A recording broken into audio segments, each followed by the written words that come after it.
When Jesus arrived in Jerusalem, riding on a donkey, the crowd went ballistic, shouting and cheering, singing, waving palm branches, and making a pathway on the road with their coats and the branches. The authorities tried to silence the crowds, but Jesus replied, "I tell you, if the crowds are silent, then even the stones will shout out."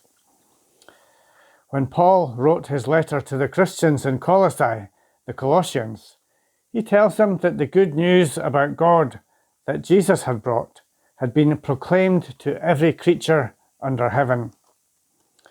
I wondered how that could be true, and then I realized that God's signature is written through all creation. How often we look at the majestic scenery around us and feel that someone must have put it together. Look at the intricacy of a tiny insect or a flower, or the way that ocean currents and continental drift spread heat and nutrients around the world to the benefit of us all. As our understanding has grown, so has our ability to see the hand of God at work around us, stimulating the development of life, from its earliest beginnings until humans were given the ability to communicate directly with God himself. We will look more closely at what Paul had to say in our next talk.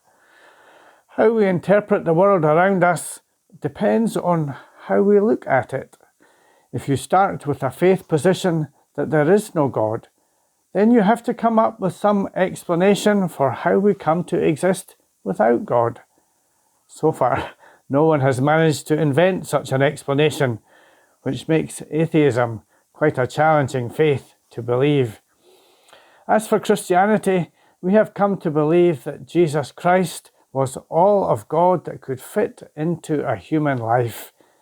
Peter and John were direct witnesses, friends of Jesus. Paul also came to believe when the risen Jesus appeared and spoke to him. But even the stones around us tell us the story of life on earth, and we see the hand of God in it all.